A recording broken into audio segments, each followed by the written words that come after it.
mentioned in this article in yesterday's Express called Simon Hughes, a QC and a leading silk specializing in arbitrations in the construction and energy sectors in the United Kingdom. So we need to get answers from this gentleman, and we need Mr. Kwamina to provide this country with the two legal opinions provided by these two senior counsels, one an SC and the other out of England, a QC.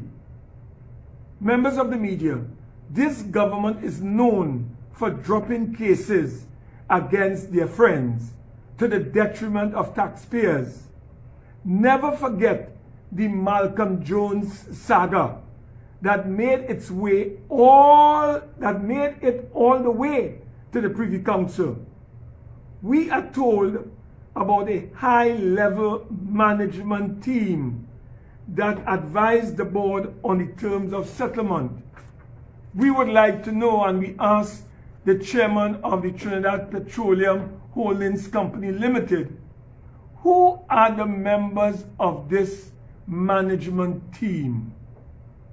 The country has a right to be told. Who are these members?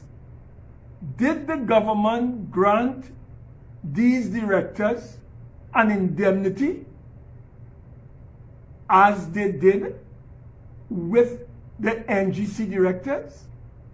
The country has not recovered yet from the trauma of mismanagement on the part of the NGC involving hundreds of millions of dollars, and now the government has put this country through another trauma with this Petrotrin fiasco involving ANV Oil Gas Drilling Company Limited.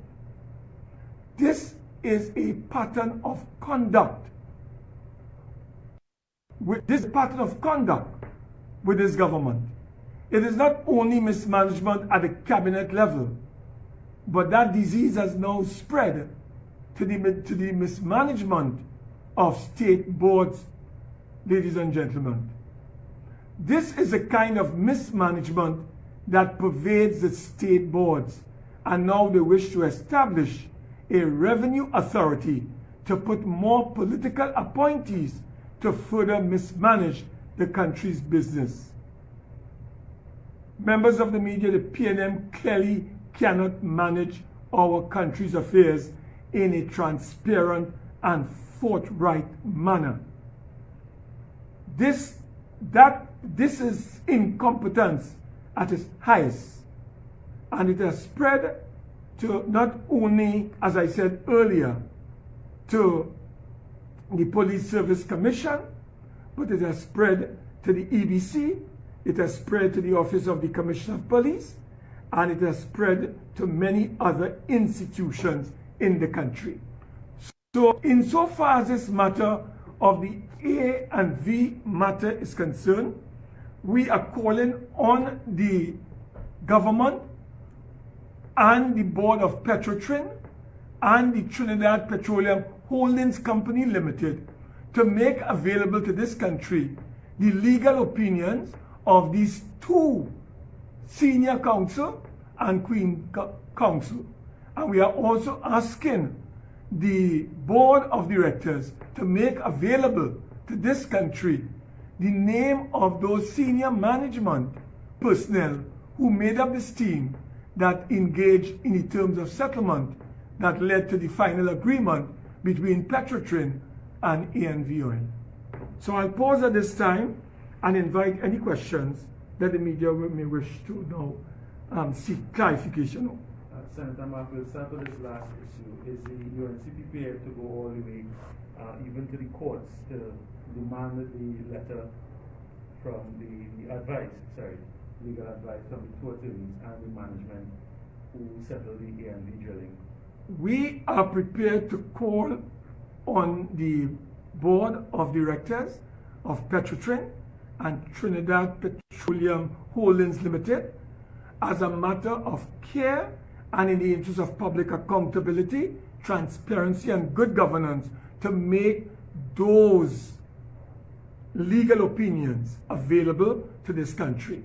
At the appropriate time, if they do not make it available, the United National Congress always reserves the right to take further action, inclusive of legal action, to force the government to produce those legal opinions. Remember, we have something called the Freedom of Information Act that we can invoke in order to get them to supply those legal opinions if they fail to do it voluntarily. And the court is open to us if they fail to do so. And what time frame, if any, would you be giving them to submit these? We would like the Petrotrin board to do it soonest. A week, 2 weeks, a month? We would like the Petrotrin board to do it soonest, which would mean in the public's interest, it should be done immediately. The public needs to know what informed the decision. Never forget that Dr. Keith Christopher Rowley closed down, he shut down Petrotrin. The former board of directors, led by one Wilfred Espinay under oath at the industrial court, said that at no point in time his board of directors informed or advised the cabinet to shut down Petrotrin. There were several reports that were commissioned by the government, and none of the authors of those reports ever recommended the shutting down of Petrotrin. It was the government, led by the Prime Minister, who took the decision to shut down the Petrotrin company. And remember, when you shut down Petrotrin, you fired all the workers. Lack of evidence at the level of arbitration, all the workers have left. Most of them, I understand, who were involved in the auditing exercise have migrated to Canada. So there was no evidence. So the government, the Prime Minister, must be held accountable for what has taken place at the arbitration level, because he is the one that shut down Petrotrin. He shut it down, and all the papers seem to have gotten soaked in rain in some bungalow. So there were no documents being produced during the arbitration. So this is a scandal of national proportions, and the government must take responsibility for that. Where are the witnesses? You closed down Petrotrin because you wanted to cover your tracks. And that is what you did. And not only that, you put your personal lawyer as the head of Petrotrin Legacy. You put your personal lawyer as the head of Trinidad Petroleum Holdings Limited, which is responsible for the 3 subsidiaries falling under that holdings company. I mean, I said, Michael Kwamina is conflicted. And Mr. Michael Kwamina must tell us what role he played in this decision that was arrived at to settle the matter with A&V Oil and Drilling. Did Mr. Michael Kwamina take part in these deliberations? Did Michael Kwamina, was he part of these proceedings? We don't know. We don't have no evidence. But he is the personal lawyer of the Prime Minister. Well, going back to the PSC issue and the claims about political interference in selecting a commissioner of police, the selection process ends in Parliament. Yes. Is it then that the UNC is suggesting or requesting that that be changed so that there will be absolutely no parliamentary, no governmental influence in the selection of a commissioner? What the UNC is saying is that under 123 of our Constitution, there is a process. And what we are saying, until that process has been altered, has been amended, has been changed, no one, including the President of the Republic, is above the law. is above the Constitution. No National Security Council is above the Constitution or above the laws of this country. So what we are saying is that the Constitution outlines a procedure to be followed, which is what this gentleman told us a short while ago. This is what I brought to your attention. This is what Ralston Nelson is saying, that the Constitution of our Republic sets out a procedure, and the procedure is simple. When a decision is taken by the independently constituted and protected autonomous quasi-judicial police service commission on any matter surrounding the appointment of a police commissioner or a deputy police commissioner or an acting police commissioner or acting deputy police commissioner, they must prepare a merit list or an order of merit list. This is what the Constitution says. And that merit of order list must be sent to Her Excellency. Once it is sent to Her Excellency, Her Excellency is bound by the Constitution. Her Excellency is not above the Constitution. After all, Our Excellency was a former Court of Appeal judge, so she knows the Constitution. She didn't have to wait for Ralston Nelson, a senior counsel, to tell the president that what she did was illegal and unlawful and unconstitutional. The president failed to send the merit list to the parliament for approval. That is what the president failed to do.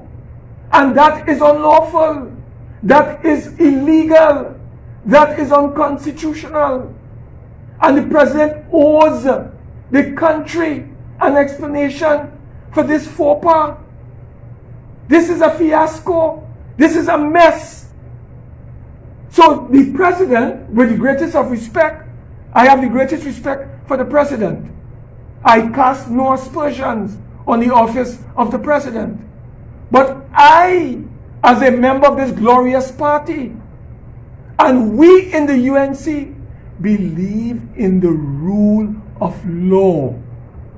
The Constitution is the supreme law of the land, and therefore you must follow the Constitution. That is why we said that the National Security Council had no local standing, and they had no legal basis to employ these two private citizens, Mr. Barrington, a retired special branch individual head, and also the former Rear Admiral Prichard, to do any report on any matter involving the police service. And you know what is more interesting? This thing was done in December. The Prime Minister would have received this so-called report from these private citizens maybe in December or January. Why did the Prime Minister wait until now, on August the 12th? Why did the Prime Minister wait until August the 12th when he knew that the Police Service Commission had completed their merit list for the appointment of a new Commissioner of Police, and sent to the President's house a senior cabinet executive member? To do what? To try to influence the Police Service Commission chairman as to who should be the next Commissioner of Police by making available this report that has, I understand, one signature, that has no local standard. And in any event, if the Prime Minister wants to conduct an inquiry and you get a report, you send that report to the Police Complaints Authority. You send it to the Professional Standards Unit within the police service. You send it to the DPP. You don't hold it as you held the fake email that you boasted about that turned out to be a fake and a whole setup, deliberately set up arrangement involving this gentleman? Why did you held this report to your chest? Why did you strap it and pin it and bolted it to your chest? And then you waited on the appropriate moment when you know the merit list was heading towards President's house. You got a senior cabinet minister to insert himself at the office of the president to tell them, look, I have documentation on certain things happening with this person or this particular individual. That cannot be right. That cannot be right. And that's why we are saying that the government, led by Dr. Keith Christopher Rowley, is attempting to influence and decide on who the next commissioner of police is going to be. The Prime Minister is seeking to identify a puppet, a stooge, a tool that he can use to arrest his political opponents so that he can ride roughshod over this country. That is the only explanation one can offer for this, conundrum and this inexplicable and almost illogical decision on the part of the government to send a senior cabinet minister to the president's house. I didn't say so. Look at here. Mr. Kewal Singh, he said it here. He said a public official. A public official. So Her Excellency was in that meeting, according to this report. Let Her Excellency deny she was not in that meeting. Let Miss Bliss C. Prasad tell Trinidad and Tobago who was the public official at this meeting on the 12th of August that alarmed her with the information that he provided. And why did she not write to that official in accordance with an agreement reached at the Service Commission so that that official could put in writing all the allegations he was making against a particular individual whose name was on the merit list? Why? Why you didn't do it, Bliss C. Prasad? These are serious matters. This is how dictatorships are made. This is how you have a totalitarian state emerging. This is how you have Papa Doc Duvalier emerging in Haiti. You have a fellow called Eric Gary with the Mongoose Gang emerging in Grenada. This is how Idi Amin emerged in Uganda. This is how Emperor Bukasa emerged in Central Africa. It is the same pattern. It's a playbook that we have been unfolded before our very eyes today, involving our own local Emperor Bukasa. Dr. Keith Rowley is trying to establish a totalitarian, authoritarian, and fascist state in Trinidad and Tobago. That is what he's trying to do. And he's trying to take control of the police service. Now you say that the interference and the public official at that meeting was to interfere and influence the selection of a commissioner of police. What other reason? But the Prime Minister has been in power, so then why interfere with it at that position when he can be... You have to ask the Prime Minister that. And the Prime Minister has to tell the country who was the senior cabinet minister at that meeting. Was it the Prime Minister? Was it Stuart Young? Was it the Minister of National Security? Who was it? Was it the Attorney General? We don't know. We are asking questions. But why would you want to go on the 12th of August when Bliss C. Prasad is going to present us armed with a merit list with who come first, who come second, who come third, who should be the next Commissioner of Police? Why would you want to go on that evening if not to influence the decision that you may have had knowledge of? Maybe he had knowledge of who is going to be the next Commissioner of Police. that person who went there and inserted himself. I think the police should get involved in this. I think this situation is so serious that it tantamounts to misbehavior in public office. I think the police should investigate all the circumstances surrounding this matter. The police must speak with Her Excellency on this matter. The police must speak to Bliss C. Prasad on this matter. And the police must interview the entire cabinet of this country, particularly those names that I've mentioned: Stuart Young, Fitzgerald Hines, the Attorney General, and of course the Prime Minister. This is tantamount to criminal misbehavior in public office.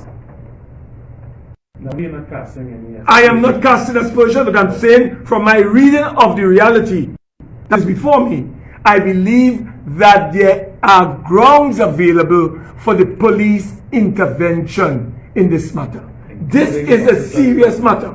Including the Office of the President. I am saying interview all of them. This is a serious matter. Our democracy is on trial.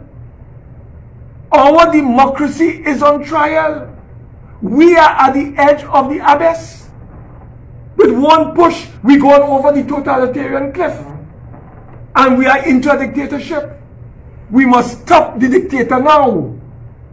That is why we call on the people to rise up, to stand up, and to defend their fundamental rights and freedoms. And in closing, let me just say one thing before I leave. I don't know if you're aware that all your financial records, all your employment records, all your medical records, whatever personal data, letters you would have shared with any public body, ministry, statutory authority, any state enterprise, any public body, the government under this criminal gangster government has proclaimed Section 42A and B of the Data Protection Act to allow ministries to share the personal data and the personal information of every single citizen who has information, personal information, with any public body in Trinidad and Tobago. If that is not a criminal act on the part of the government to get into your personal medical records, to get into your own personal financial records and data, to get into your employment records, to get into any personal data, go to the Data Protection Act and see what is the definition of personal data. It is as wide as it is broad. And they now have the power, without your consent, to go and macro and share your personal data. That, to my mind, is not only worrying, it is highly disturbing and dangerous. That is what I'd like to close. So if there are no further questions from the media, may I ask if there are any further questions coming from the media? If there are no further questions, I'd like to thank the media for coming today. This is a very watershed moment in our history. Trinidad and Tobago is at a crossroads. We must stand up in defense of our country. We must stand up in defense of our democracy. And as we celebrate our 45th anniversary of republicanism and republican status, we must understand that democracy can be snatched away from us in one moment. That is why I always say freedom is never taken away from a citizenry or a people in one fell swoop. It is taken away in small amounts, in small degrees, and before you know it, you are in prison, you are incarcerated, you are enslaved. And this society would have been transformed into a totalitarian state headed by a fascist called Keith Christopher Rowley. We will not tolerate that. We will not stand for that. We will fight. We will fight. We will fight until not only they call fresh elections in this country, but we get rid of this gangster and gangster type government that is taking this country nowhere fast. Thank you very much, members of the media.